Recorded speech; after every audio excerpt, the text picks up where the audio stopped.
로마서 8장에서 사도 바울은 누가 우리를 그리스도의 사랑에서 끊으리요 라고 하면서 그 어떤 것도 자신을 그리스도의 사랑에서 끊을 수 없다고 했습니다. 그리스도의 사랑에서 끊어진다고 하는 것은 저주라고 할 수가 있습니다. 그런데 그런 저주가 있더라도 바라는 바가 있었습니다. 그리스도에게서 끊어지는 저주가 있더라도 말입니다. 내 모든 것을 다 바쳐 원하는 것이 있습니다. 그것은 바로 내 형제들, 내 친족들이 구원받는 것이라고 말합니다. 내 부모님이 구원을 받을 수 있다면, 내 형제들이 구원을 받을 수 있다면, 내가 알고 있는 그 사랑하는 사람들이 구원을 받을 수 있다면, 내가 가진 모든 것을 잃어버려도 내가 그리스도의 사랑에서 끊어져도 좋습니다. 내 사랑하는 분들이 구원을 받을 수 있다면 말입니다.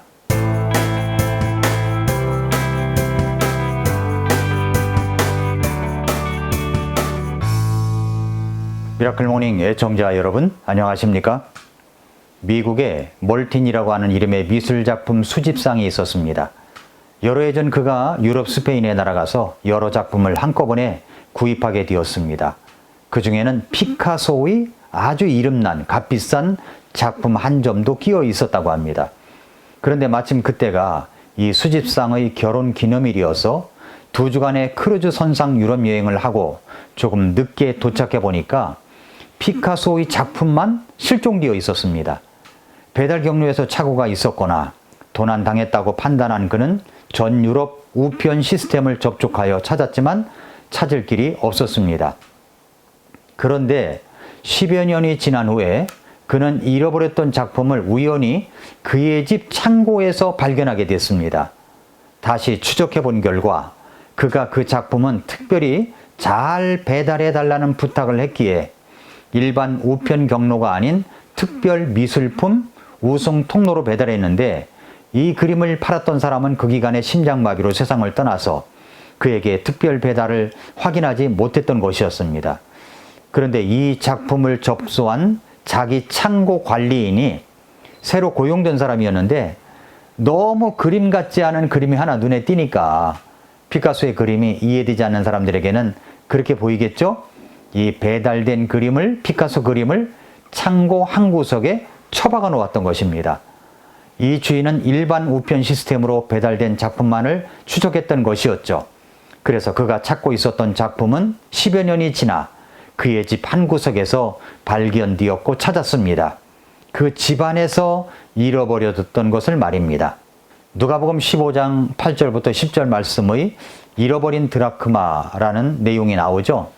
이 잃어버린 드라크마는 온 집안을 다 뒤져 찾아내야 할 것이었다고 말씀합니다.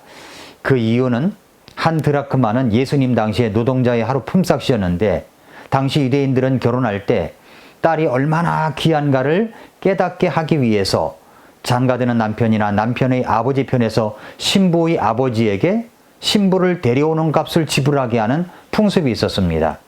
그리고 신부에게는 선물을 주었는데 그 선물이 바로 10드라크마의 은전을 줄에 끼워가지고 신부에게 보낸 것이었습니다. 오늘날의 결혼 반지와 같은 종이라고 할 수 있을 것입니다. 그렇다면 드라크마가 중요하다는 것은 그 값이 얼마냐에 있는 것이 아닙니다. 그것은 신랑이 신부를 사랑하고 있다는 사랑의 증표로서의 중요성과 의미를 담고 있는 것입니다. 그 예물을 받은 신부는 일생 동안 그 줄에 꿰인 10개의 드라크마를 하나도 잃어버리지 않고 잘 간직하고 소중히 여겨야만 했습니다. 그것은 자기를 사랑해주는 남편에 대한 자기 애정과 그리고 수절과 존경의 표식이기 때문입니다. 그래서 당시 유대 여자들은 이 10드라크마의 은전으로 엮어진 줄을 목에 걸거나 머리에 쓰는 베일에 엮어서 걸고 다닐 정도로 소중히 여겼습니다. 이것은 자신의 남편에 대한 애정과 순정과 존경의 표식인 동시에 또한 다른 남자들로부터 자기를 지키는 방어적 수단도 되기도 했던 것입니다. 여자들이 드라크마를 목에나 머리 수건에 달고 있는 것을 보면 사랑하는 남편이 있는 표식으로 여기고 다른 남자들이 다른 마음을 품지 못하게 되어 있었습니다. 그러니까 이 10드라크마는 자신의 신분과 생명을 대신한 표식과도 같은 것이었죠. 그런데 그 중에 하나를 잃어버린 것입니다. 그러니 찾지 않겠습니까? 찾을 때까지 찾아내야 하지 않겠습니까? 사랑하는 남편이 준 결혼 반지를 집안에서 잃어버렸습니다. 장롱 밑으로 들어간 것 같습니다. 그렇다면 장롱을 드러내더라도 찾아야 하지 않겠습니까? 누가복음 15장 1절부터 7절의 잃어버린 양을 찾는 내용과 그리고 8절부터 10절의 잃어버린 드라크마의 내용이 공통점과 차이점이 있습니다. 공통점은 잃어버린 것을 반드시 찾아내는 것이고, 차이점은 하나는 들판에서 잃어버려진 것이고 또 하나는 집안에서 잃어버려진 것입니다. 우리가 찾아내 구원으로 인도해야 할 분들은 자신이 잃어버려져 있다는 자각을 갖고 있는 사람도 찾아내야 하지만, 자신이 잃어버려져 있는지도 모르는 사람도 찾아내야 한다는 것입니다. 잃어버려져 있는 드라크마처럼 말입니다. 내 집안에 잃어버려져 있는 가족들이 있습니다. 직장과 사업장과 학교에서 만나는 사람들도 있습니다.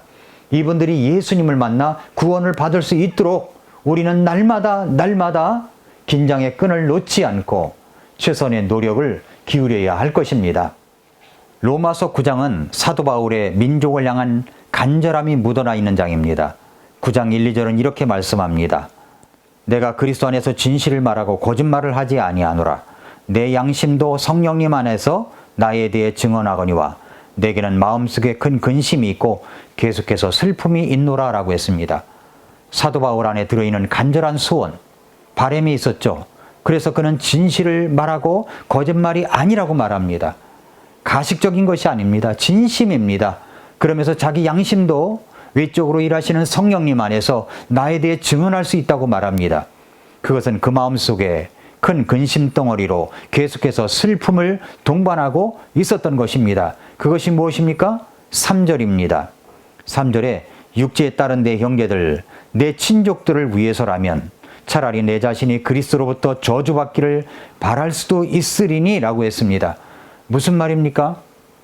자기 민족들, 친족들이, 이 사람들이 구원받기를 바라는 것이 차라리 자기 자신이 그리스도로부터 저주를 받더라도 바라는 바라고 말하고 있습니다.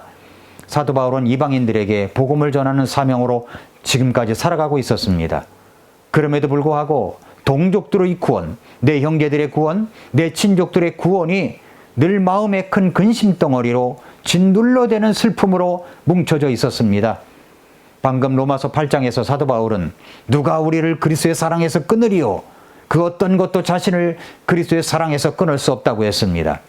그리스도의 사랑에서 끊어진다고 하는 것은 그것은 저주라고 할 수가 있습니다. 그런데 그런 저주가 있더라도 바라는 바가 바로 내 형제들, 내 친족들이 구원받는 것이라고 말합니다. 그렇다면 우리를 한번 생각해 보십시다. 우리는 어떻습니까? 저는 1978년 5월 14일에 예수님을 구주로 영접하고 구원을 받았습니다. 구원받고 나서 제일 마음에 걸렸던 것이 우리 부모님은 어떻게 하나?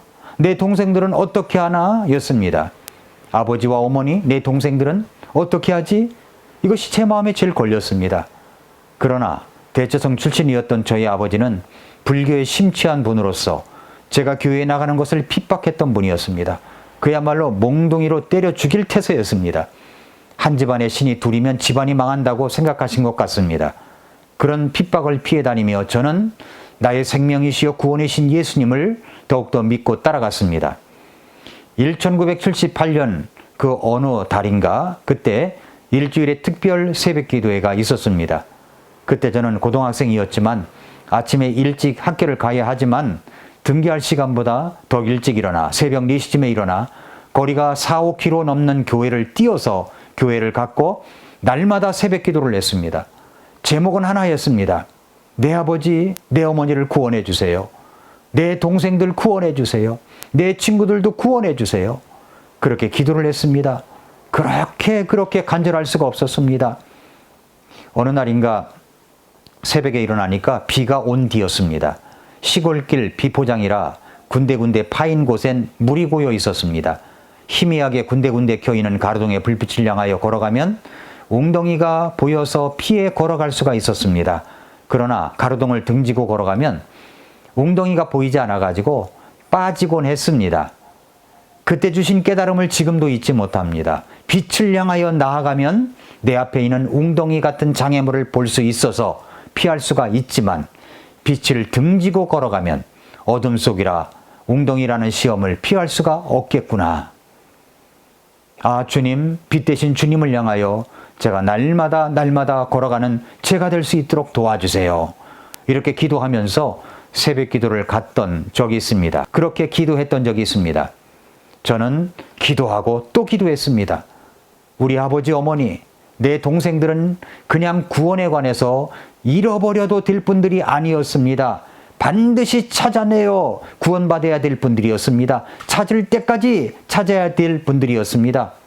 우리 안에 있는 99마리의 양을 놔두고 한 마리의 잃은 양을 찾아 나선 목자의 마음으로 집안의 등을 밝히고 구석구석을 쓸면서 잃어버린 은전 드라크마를 찾았던 한 여인의 심정으로 저는 기도하고 또 기도했습니다. 그랬더니 결국은 제 동생들부터 구원을 받게 되었고, 그리고 몇 년이 걸리긴 했지만 저희 아버님, 어머님이 구원을 받게 되었습니다. 아버님은 지병으로 소천을 받으셨지만 어머니는 지금도 건강하게 저를 위해 기도하는 어머니가 되셨습니다. 사랑하는 애청자 여러분, 성도 여러분, 코로나 시대가 되어 전염병이 창궐하면 우리가 정말 구원으로 인도해야 될 분들을 코로나 끝날 때까지 기다려야 하는 것인가요? 코로나가 잠잠할 때까지 기다려야 하는 겁니까? 아니, 그러다가 내가 사랑하는 분들이 예수님도 모르고 먼저 세상을 떠나면 어떻게 되겠습니까? 구원도 모르고 예수님도 모르고 세상을 떠난다면 어떻게 되겠습니까? 내일 일은 알 수가 없습니다. 그러나 우리는 오늘이라고 일컫는 동안에 우리의 사명을 다해야 합니다. 주님은 그것을 우리에게 부탁하셨습니다. 아니, 명령하셨습니다. 저희 교회는 오늘 7월 18일 날 새생명 큰 잔치를, 전도 집회를 준비하고 있습니다. 이 일에 여러분은 어떤 준비를 하고 있습니까? 우리가 차라리 그리스도에게서 끊어질지라도 간절히 원하는 바는 내 가족들이, 내 친척들이, 내 이웃들이 구원받는 것입니다. 라고 말할 수 있겠습니까? 그 일을 위하여 여러분은 지금 무엇을 하고 있습니까? 우리 모두 7월 18일 날 기억하고 코로나 단계가 낮은 단계가 되고, 그리고 사람들을 초청해서 구원의 새 잔치, 구원의 큰 잔치, 새생명 큰 잔치가 열려져 구원의 복음이 선포되고 사람들이 구원받는 역사가 있도록 우리 모두 간절히 기도해 주시기를 바랍니다. 오늘도 미라클 모닝입니다.